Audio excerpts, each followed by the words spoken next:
Good morning, fellow Amherst alums, faculty, staff, family, and friends. My name is Zena Martin, class of 1985, and I'm delighted. Woohoo!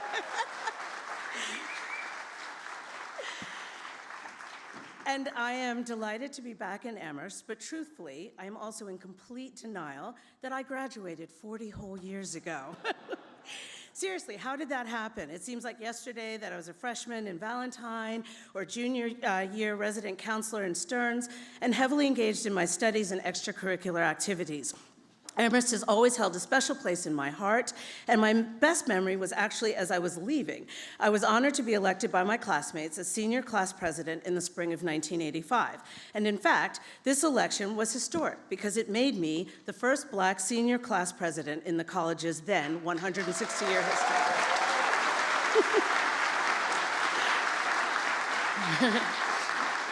Thank you. I not only felt an enormous sense of pride, but also responsibility as a first. As you can imagine, 40 years ago, Amherst was not nearly as diverse as it is now. Case in point, the first graduating class that included women who had studied at Amherst for a full 4 years had only been 5 years earlier. In 1980. I am heartened by how richly diverse Amherst has become in many ways. However, I do worry about these net gains as we face strong headwinds. That is only one of the reasons why I'm really looking forward to this morning's conversation, which will cover a range of topics, including how we might fortify higher education as its independence, at the very least, currently endures threats. So on behalf of the class of 1985, celebrating our 40th reunion, it is my pleasure to officially welcome you all to this program, a conversation between my classmate and sitting U.S. Senator Chris Coons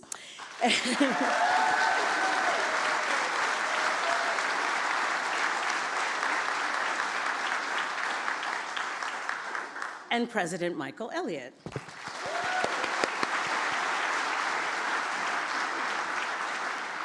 And now I am honored to introduce each speaker. Michael A. Elliott is a proud Amherst alum from the class of 1992. After earning, yes, go ahead, clap for him.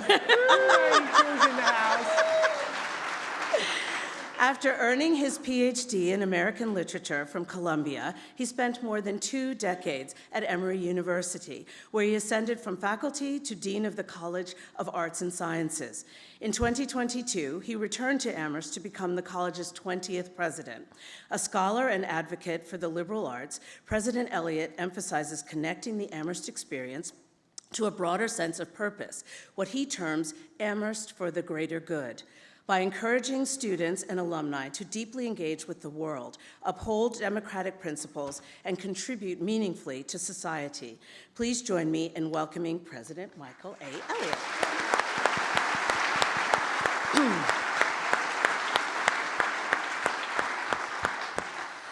That commitment to civic responsibility and the common good is also deeply reflected in my good friend and classmate, Senator Chris Coons of Delaware. Senator Coons has built a career defined by public service, bipartisanship, and a steadfast dedication to democratic values, from expanding access to education and combating the opioid crisis, to his leadership on foreign relations and human rights. He exemplifies a lifelong commitment to community and country. Since joining the Senate in 2010, he has been recognized as one of the most productive members of Congress, earning accolades such as the Bipartisan Policy Center's Legislative Action Award. He serves on several key committees, including Appropriations, Foreign Relations, Judiciary, and Small Business and Entrepreneurship, and chairs the Senate Ethics Committee. Senator Coons is also a co-founder of multiple bipartisan caucuses, including the Senate Human Rights Caucus and the Senate Climate Solutions Caucus, reflecting his dedication to issues that transcend party lines.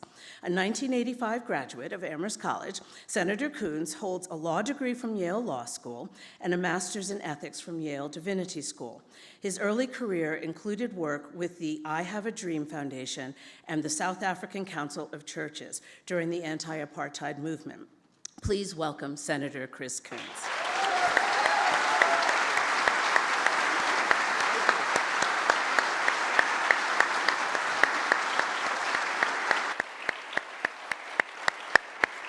What a terrific morning. Thank you for that introduction, and just so great to see everybody out here today at Amherst. Welcome back to sunny Amherst. Senator Coons, it's a pleasure to have you here. I understand this is your 4th Jansen Chapel talk. Not necessarily the last. We expect many, many more for years to come. We're so grateful to count you among our alumni. Let's start before we get to Washington by connecting some of the dots here and talk a little bit about your Amherst experience. You have, as was just said, an incredible career of public service and bipartisanship.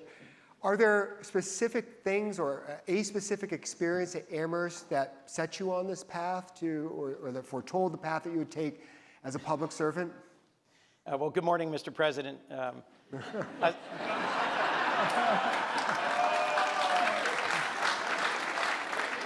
That's a sentence I used to really enjoy saying. Come back to Amherst. We'll bring it back for you. We'll be back. And Zena, thank you for that incredible introduction and for being the person who helped make sure I was here. I joyfully took a red eye so that I could hear presentations yesterday by Professor Austin Serrett and Professor Pat O'Hara, who were professors of mine. This was a remarkable, transformative place for me. Sorry. I served with a guy named Ted Cruz. And Ted Cruz was a young conservative when he got to Princeton. I was a young conservative when I got to Amherst. I helped found the College Republicans.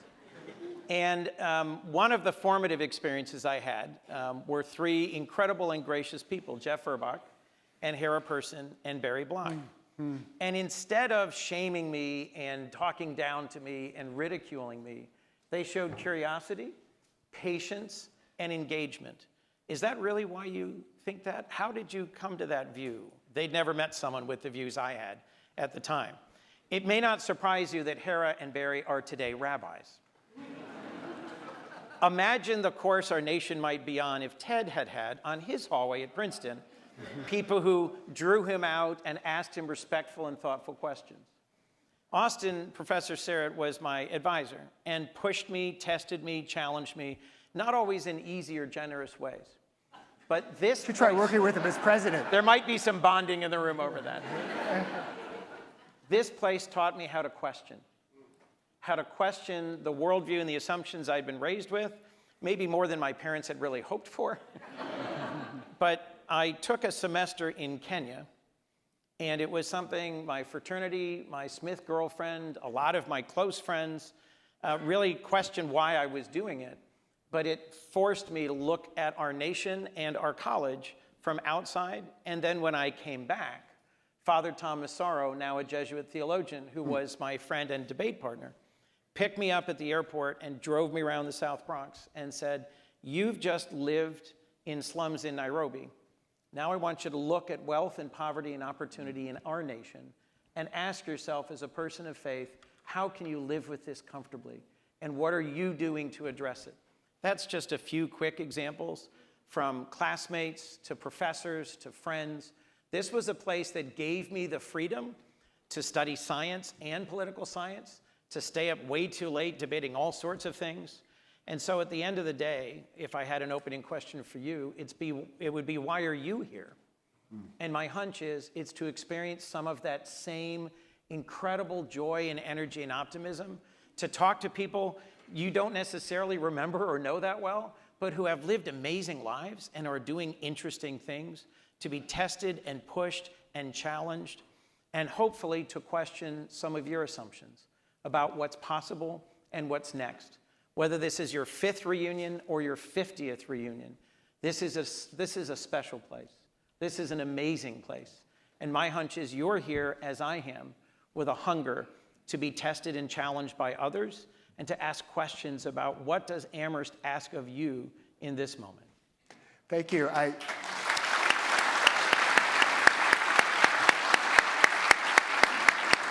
think that is what brings us all back in one way or another, and it's for me a privilege to be back here in this new role over the last 3 years, and I get to see that curiosity lived out on campus every single day.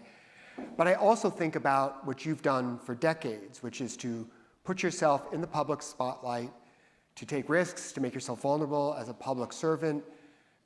And that's something that feels to me, at least from the outside, as something that seems like it's getting harder and harder every year. Maybe never so hard as in this political and social media climate. How do you think about that pipeline to public service, what Congress can be doing, what we can be doing at Amherst, how we ensure that, in 30 or 40 years, there's another senator or similar public service sitting on this stage speaking with another president of Amherst College? Well, first, let's hope it's not another 30 or 40 years before there's another member of Congress from Amherst. I'm looking for volunteers right now, Zena Martin. There's a lot of talent in this room. There is. As we chatted about, as I was leaving here, I was thinking of being either a professor, a preacher, or a politician. In the back of my head, I didn't know what I was going to go do. But a commitment to a career in service, I've only really, as an adult, as a parent, and as a public official, recognized that my parents set incredible models for me.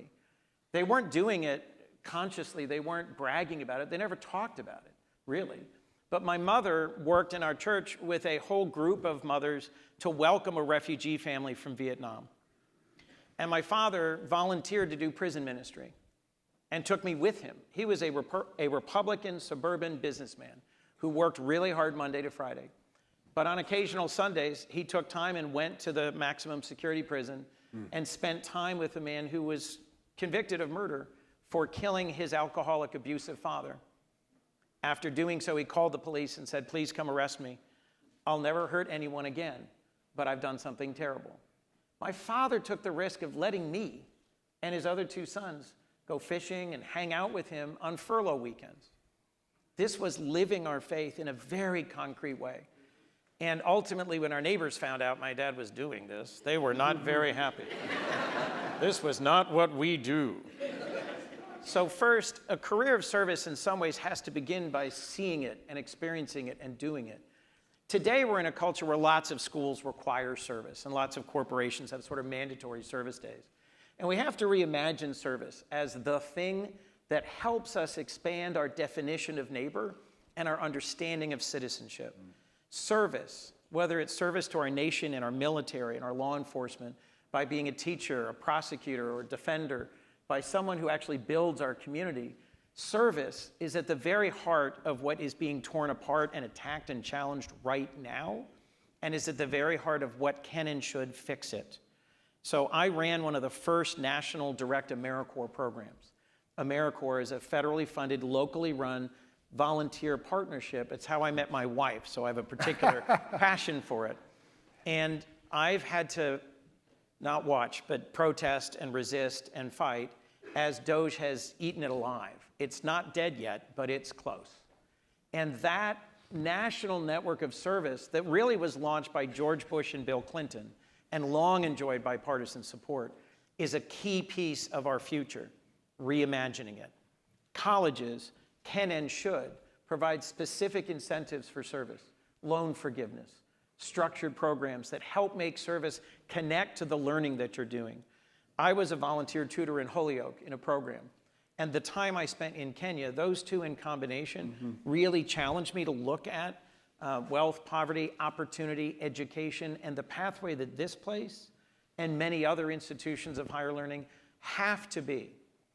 We have greater income inequality, fewer pathways to opportunity, less of an open door for people from other countries and from our country than at any point in my adult life.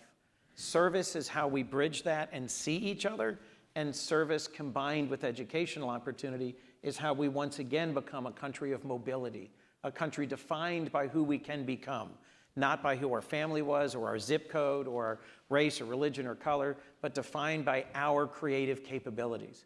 And service is at the absolute center of it, and Amherst can and should help lead that. And Mr. President, I respect that that's something you've made a core of your leadership. Thank you. Thank you. You mentioned the attacks on service. I like saying Mr. President and smiling. Makes me happy. You're always welcome back. You come to a faculty meeting and see if you can carry that off.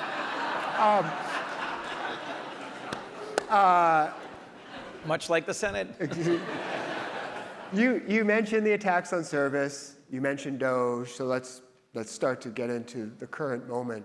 I think there are probably a lot of people in this room, and certainly I've read a lot from people over the last 6 months who are concerned about the ability of our institutions that are authorized by the Constitution to protect the rule of law to be resilient at this moment.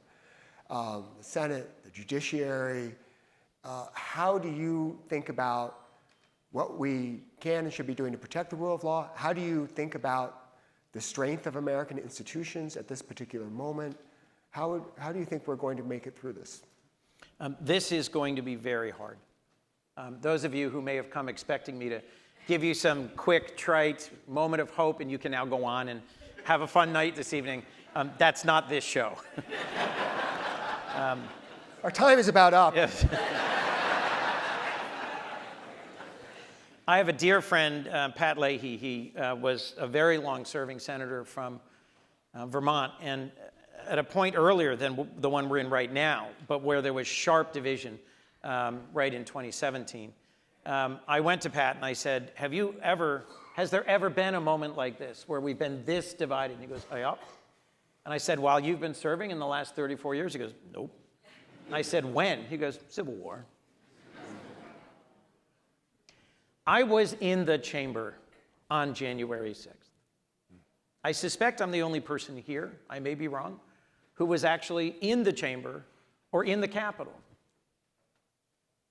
If that doesn't get your attention, that we literally fled for our lives, the guy, the shaman, whatever, was physically in the Senate 5 minutes after Capitol Police came in with guns and riot gear and said, senators, run.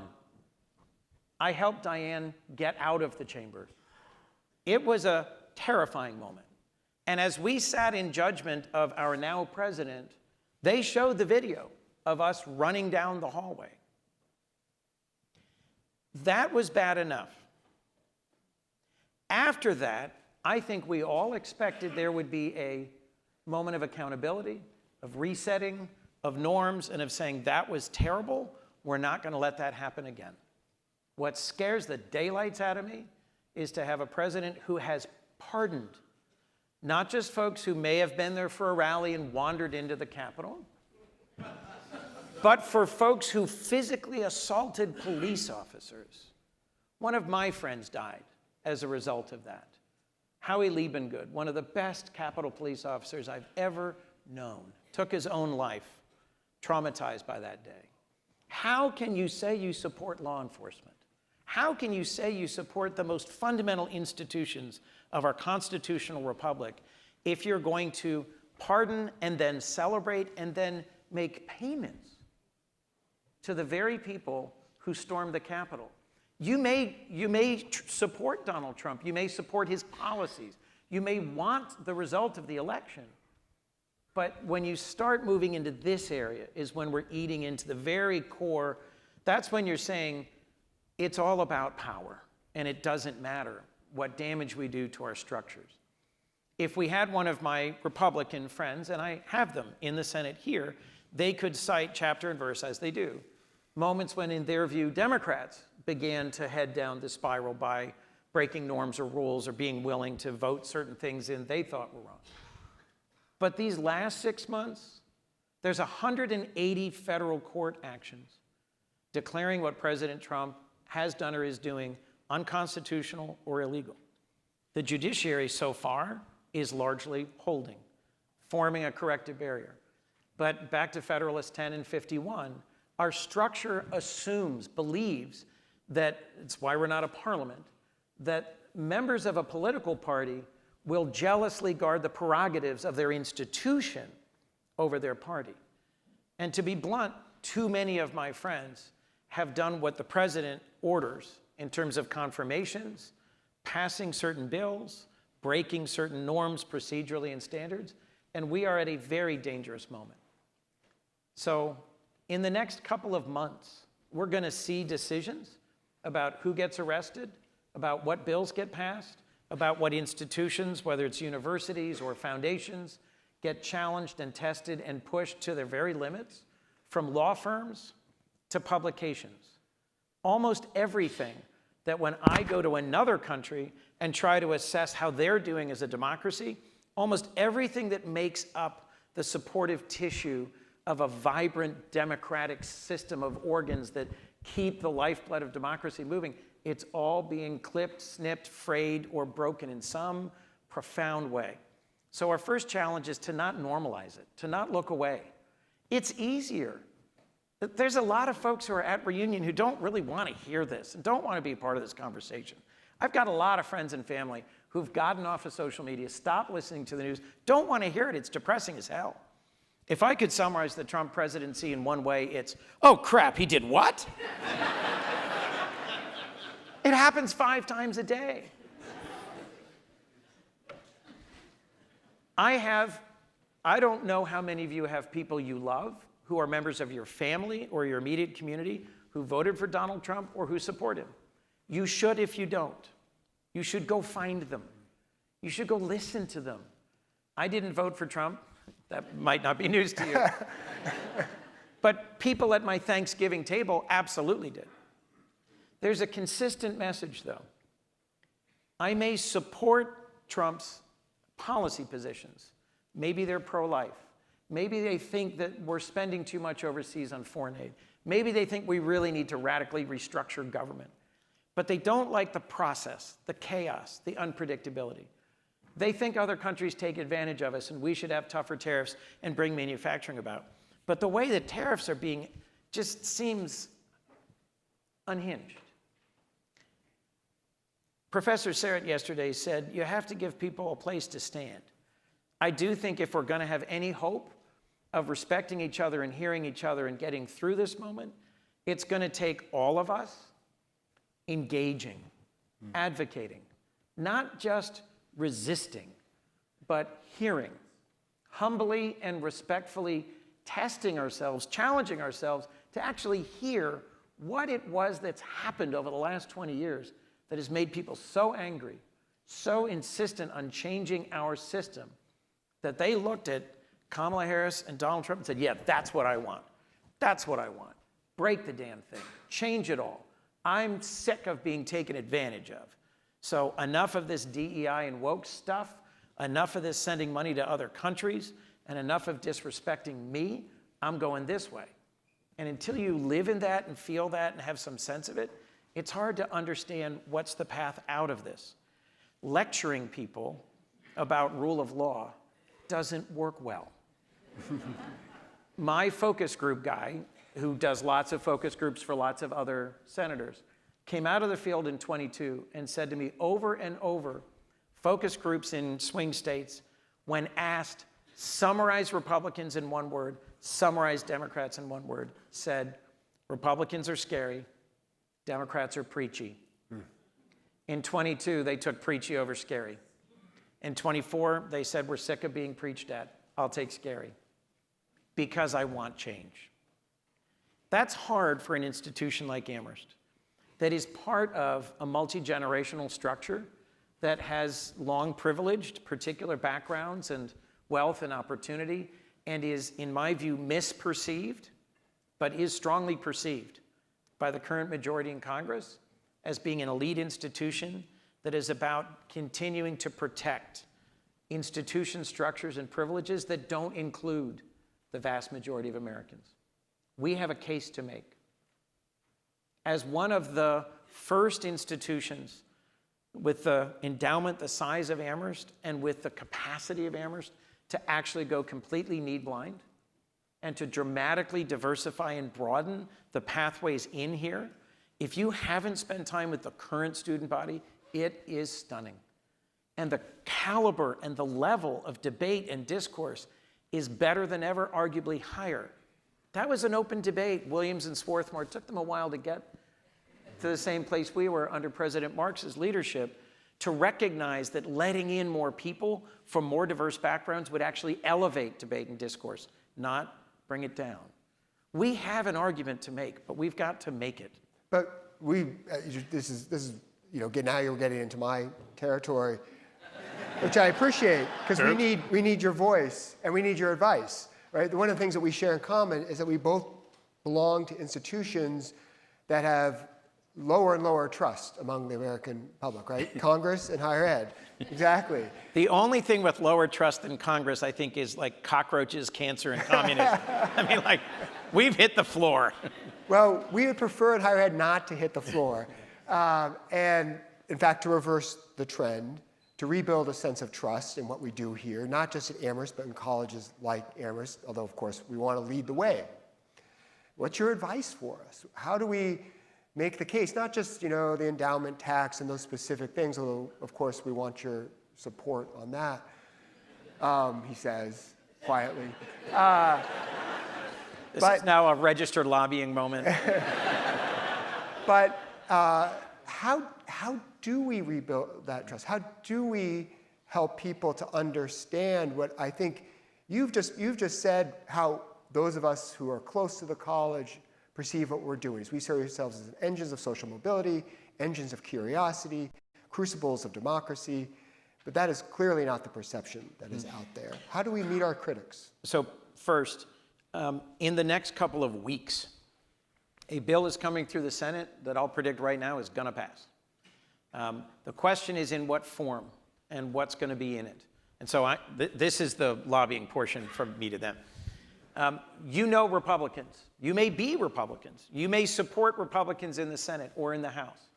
And sitting down with them and having a conversation or engaging with them or connecting with them and saying the consequences for institutions of higher learning and foundations are trivial in the scale of a multi-trillion-dollar bill, but will be profoundly harmful at the exact same moment that we're slashing funding for federally funded research, for foreign aid, when we're making foreign students both feel and now be unwelcome. Whether you look at it from a strategic perspective, how do we compete with China? Or you just look at it from an opportunity and wasted institutions perspective, or you look at it from, damn it, this is my school, don't screw with it perspective. Call, talk, meet, reach out. Because what's about to happen to every institution of higher learning that has a significant endowment is confiscatory. It's going to suck, to put it in plain language. It's going to have a serious income consequence for every major foundation and every major institution of higher learning. A, B. Ever been in an emergency room? My mother sat on a gurney in the hallway for 8 hours at our hospital until my brother called me and said, hey, do you know mom's on a gurney? I was out of the country. I called the head of the hospital. She was in a private room in 15 minutes. She was mad at me. She said, you shouldn't do that. You should fix this system. It shouldn't take a senator calling to get his mom special access to a hospital room, and she's right.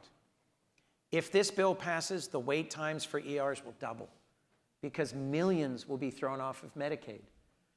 Many Americans here, they're going to slash Medicaid, and they go, why do I care? I'm not on Medicaid. The people who are on Medicaid in my state, 40% of the children who are born, 30% of the seniors in healthcare units of some kind, and it will close rural and urban hospitals. We're about to do something that I'm going to vote against. I'm voting against. That's a really bad idea in pursuit of funding deep, long tax cuts. I don't know a faith that teaches that the right approach to balancing our concerns and our values is to take money away from feeding hungry children and to take money away from health care for the widow and the orphan, the newborn and the senior, and use that to fund tax cuts for the most privileged. The increased tax cuts will, let's just, benefit probably most of us in this room. I'd rather not have it. I'd rather have that money go towards a more sustainable, healthy, just, and inclusive country. But we're at a moment where we're going to be fighting over that.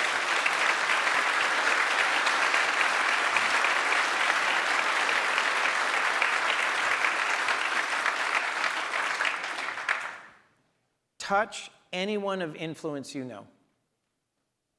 The next time you're playing a video game on your phone or on a conference call that you're wondering, what the heck I'm wasting my time doing this for, or doing a crossword puzzle, or sitting on a train where you're wondering, why am I on this train again? That would be me. Take 5 minutes. Send a text, send a phone call, write a letter, Reach out to that friend who you know has influence or has a voice, or use your voice yourselves. Don't turn away. Put your phones down. Get engaged. Because honestly, 6 months or a year from now, you're going to look back on this period and say, did I do anything? This is a moment when we are going to test, literally, how much do we care? How much do we actually care? My father served in the 1st Infantry. My brother served in the 2nd Armored. My father thought he was in a fight for democracy. He died about 3 months after Trump was inaugurated in 2017. I was with him in his hospice when he turned to me and said, "What are you doing here?" And I said, I think I'm here because I love you. He said, "I want you to love America more. Go, do your damn job." And I said, "I'm not sure I want to." I had an ancestor who commanded a unit of infantry from Canton, Ohio, at Antietam. My dad said to me, "You don't want to go back to the Capitol? Put your butt in your car and drive to Antietam. You go stand on that ridge line where he lost so many men fighting for a free democratic nation, and you tell me your job's hard. I did my part. Your brother did his part. Go do your part, because it is that moment." That was 2017. Thank God he didn't live to see where we are today. But honestly, folks, time's up. This is a moment where if folks don't take this seriously, we'll look back on it and wonder how it slipped away. When institutions, from universities and colleges to law firms to journalists to organizations that have long had bipartisan support, PEPFAR, started by George W. Bush, used the strength and capacity of American medicine and research to save 27 million lives. America is great because America is good. America is not great because we are powerful and we scare people and we extract things from them. This is not a gangster country. But at a national security conference in Europe just a few weeks ago, I had the foreign minister of Canada weeping across the table from me, saying she had just briefed the Foreign Service of Canada. Canada, the nicest people on our continent. You can't complain about Canadians. They're so damn nice. Our president had just threatened to invade them, to expel them from NATO, to cut them off from intelligence sharing. And she said, "I just briefed the Foreign Service of my nation on the possibility that your country will become an aggressive fascist state." And we wept together. And she said something that will never leave me. She said, "I've loved your nation my whole life, and now I question the wisdom of that." Folks, I have loved being elected for 25 years. It's hard. It's hard. Going to VFWs and union halls, going to town halls, standing outside grocery stores, asking too many of you for money, sorry. You'll get another chance.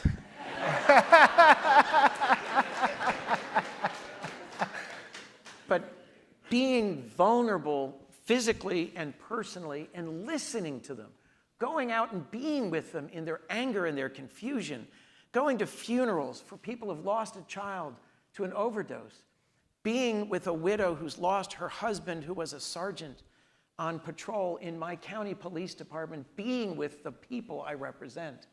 I've loved it because I love them, because I love this nation. I love what we're about. And for the first time in my life, I'm genuinely scared of them. I'm genuinely scared of them. I get more death threats than I've ever gotten. I have more people saying and doing things that are uncomfortable in the general public.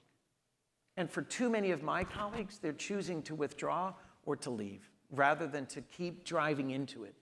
This is the moment to lean in with humility with hope and with insistence. You can't have my country, damn it. It's mine, and I'm going to fight for it, because this is a country that's worth fighting for. It's what we've done. It's what we must do. You cannot let other people take from you a nation that is admirable, that is just, that is good, that cures diseases, that tackles climate change, that opens wide the doors of opportunity, that takes willingly your tax money and helps build amazing new institutions, that moves people, that inspires people, that uplifts people. Why would you let them take that away? So folks, fight for it. It's worth every single ounce of our energy to fight for this institution and to fight for a good nation. Last story. First time I went to Ghana with Senator Isaacson of blessed memory, a conservative Republican from Georgia, who became one of my best friends. We're sitting down with the president of Ghana, and we're about to have our country, his country. And he says, wait, before you say a word, you need to hear a story, okay? The British were our colonial masters. And I was a young man when they left, and trust me, they took everything they could. I'm only here today as president of this nation because of two young men, and he told me their names. And he said, they came to my village and they taught English and science. They were Peace Corps volunteers. And he said, so at least for this president and at least for my generation, we respect your country. You became great not by what you took, but by what you shared and what you gave. I want more moments like that at home and abroad, where we see each other, respect each other, risk for each other, and work for each other. And if we don't take this moment seriously, the next president of fill-in-the-blank country will only be meeting with me out of fear, because they know that the tariffs that have just been imposed will ruin their economy, or being cut off from intelligence sharing will put them at risk, or because we have the biggest military in the world. But that's not America. Security is important. But we've become great by how we've opened our hearts, even to those we defeated. We built this world over the last 70 years by taking Germany and Japan and not lording it over them after they had beaten them in the greatest contest of the last century, but by investing in their future, by bringing them into the community of democracies, by making them a real partner, and by seeing in them the best nation they could be. It's time for us to do the same for us. I was at a conference in Munich where we were having these conversations, and I was despondent, and I was on a panel. Ann Applebaum of The Atlantic was the facilitator, and she said outside... She'll be here in the fall, by the way. A great speaker. She says to me, what are we going to talk about? I said, I don't know. I said, who are the other people on this panel? She goes, I don't know, some randos.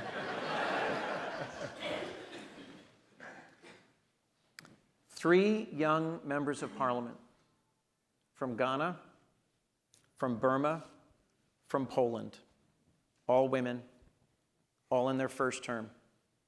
They were the stars of that show. Not Ann, not me.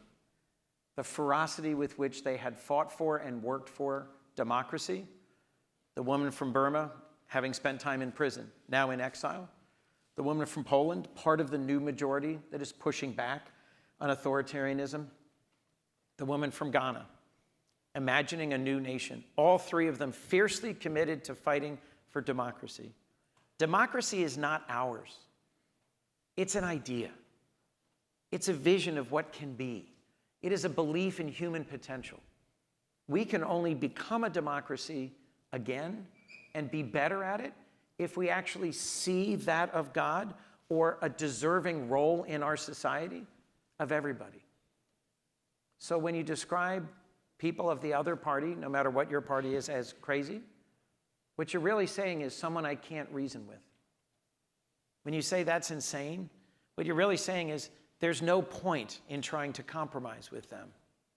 So the next time, and it'll probably be today, that you see something on your phone and you go, well, that's nuts.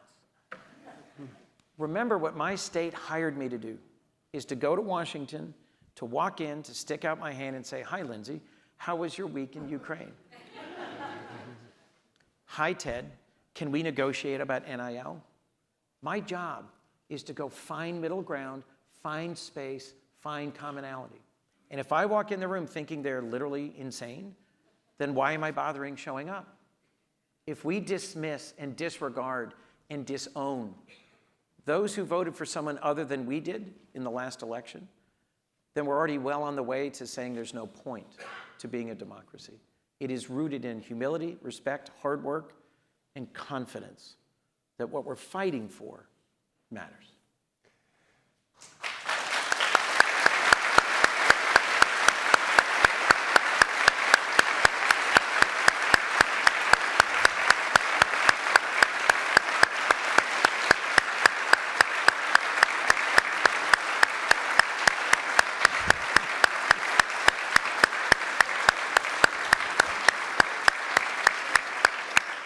You know, as a citizen of the United States and as a citizen of Amherst, I think we're so proud to have somebody who believes in the country in the way that you do, working for us every single day.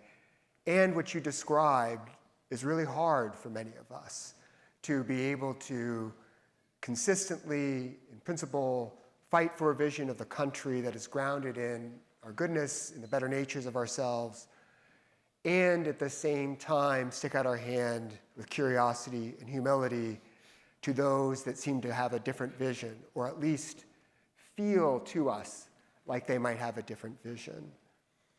Curious just how you balance that personally, what advice you have for us, and then are there moments that give you hope that for that kind of bipartisanship? You have been known as a champion of bipartisanship over the course of your career.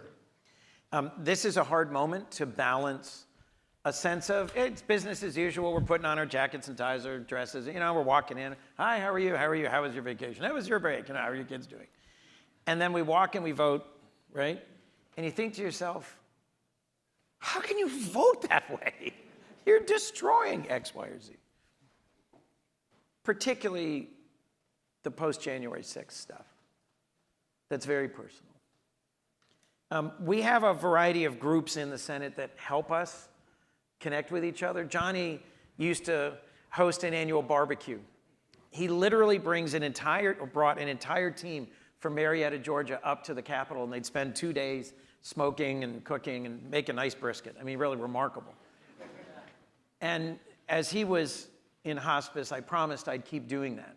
And so 4 of us, 2 Democrats, 2 Republicans, host a barbecue every year. And there's only one requirement: sit with someone you don't know and you don't talk to. I belong to 2 different prayer groups.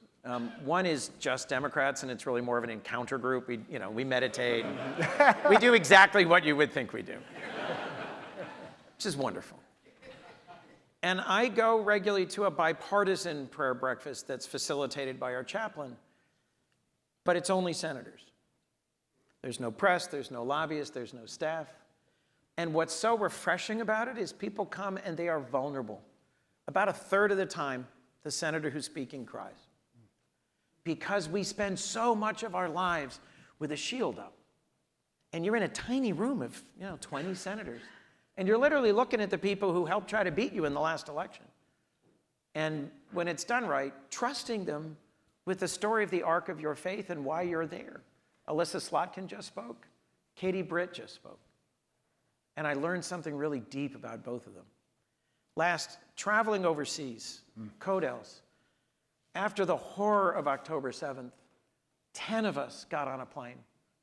And Lindsay and Ben Cardin pulled together. And 10 from, we had from Chris Murphy to Dan Sullivan, if that means anything to you, conservatives to liberals in the arc. And we went to Israel, we went to Saudi Arabia, we went to Egypt. We met with hostage families. And I've never had a week that felt so nonpartisan. We were, as a group, looking at and trying to figure out how to tackle a horror and a really challenging environment. There are moments of common work and purpose that still give me real hope. But how about one from last week? Anyone know who John Kennedy is? Senator from Louisiana. Memorable. Quotable. We have a nominee for the Department of Justice in front of us to be the third. And Dick Durbin, who is the most senior Democrat, is really trying to get him to answer. Do you believe you are obligated to follow orders of federal courts? And he's being, the president has committed to follow an order of the Supreme Court. And they're going back and forth because they're playing a very dangerous game. It comes back around 40 minutes later, and John, in his drawl, nails the guy down and forces him to accept that it is the obligation of the executive branch to follow any federal court order and then pursue an appeal if they think it's justified, but that he cannot advise the president knowingly to disobey a federal court order. That is foundational. I won't try and do it in his accent, but it was simple and pointed and clear. And I went to John afterwards in the corridor off the hall and said, thank you. That meant the world to me. I know that's not easy for you to do. And he sort of looked at me. He goes, if that breaks, why are we here? I have a dozen moments like that. I have not as many as I should. I don't have as many as we need. Trying to get folks to vote against wildly, demonstrably unqualified nominees, whether to lead HHS or DOD, my view. Really hard, really hard. What gives me hope? That we're still talking. That in the last 72 hours, I've texted with 4 Republican senator friends of mine about what's happening and where we're going. If we stop talking and all we do is fight, that way lies Leahy's concern. So we have to keep talking. We have to keep finding spaces for respect and engagement. And then, to be blunt, I'm also campaigning. There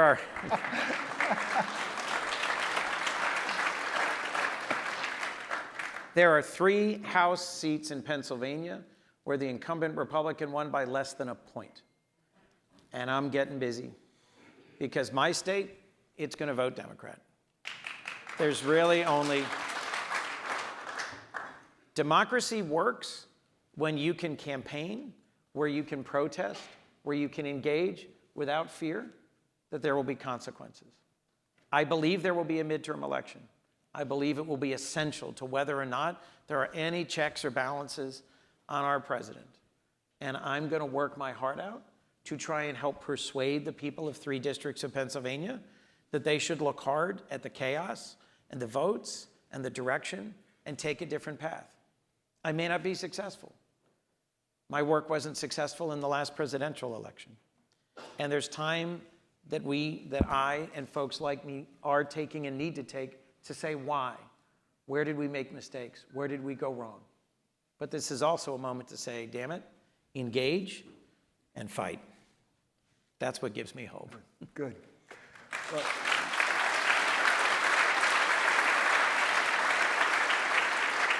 you've been very generous this morning with your time and your candor. We're thrilled to have you here. I don't want to hold you back from the class of 1985, which I understand has some photos they want to discuss with you. Damn. I had hair back then, you know. They have proof. Last words for us. Thank you. Thank you. Thank you. Thank you for taking time to be here. Thank you for taking time to attend to a conversation that I hope has had value for you. I hope if you voted for Donald Trump, if you are a Republican, you heard some respect from how I describe our current moment. I hope if you served our nation in any way, whether you're currently at the Department of Justice, whether you're a teacher or a nurse, whether you're a professor, whether you've generated great wealth and done good things with it, or whether you've served in our military, our fire service, or police, you've heard me to say thank you, because you're the people who keep us woven together. And I hope if you heard me say this is a moment of incredible danger, and you're leaving with a little feeling in the pit of your stomach, then folks, your reality testing gear is in fine working order. It would not have been truthful if I told you that I know how this ends, because I don't. To be truthful, I also have to say, as my friend, our former president, said a lot, I believe in America, and I believe in the American people. And I believe they just got sick and tired of a bunch of things that were happening all across this country to middle America that were wrong and felt and were unjust. And so they did what democracies do. They got our attention by punching us in the nose and kicking us in the nuts. And for people of my party, the question is, are you paying any attention? Are you listening? Because when you don't, they do it again. As someone who's been on the receiving end of a lot of passion from you and my constituents, it's hard. It's hard to integrate. But you have to recognize, we have to recognize, that if our system is just about power, is just about who wins and who loses, it's not our system. Because our system is about the things that sustain us in the long term, which is respect, which is the ability to talk without having someone leap up and threaten me or scream at me, which has sadly happened way too often in my last year. It's the ability to go from here and debate and discuss and to disagree and to be energized. Go from here and do. Don't just observe. Don't just worry.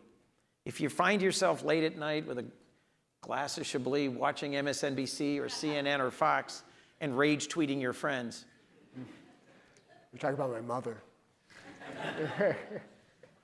Put the phone down. Go do something in your neighborhood, your community.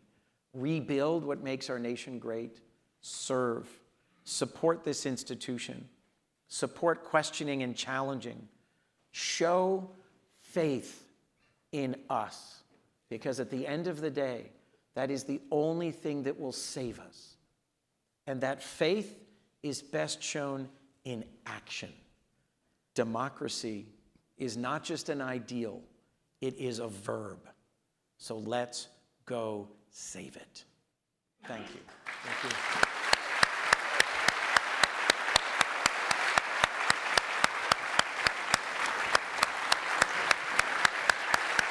Thank you, Mr. President. That was great.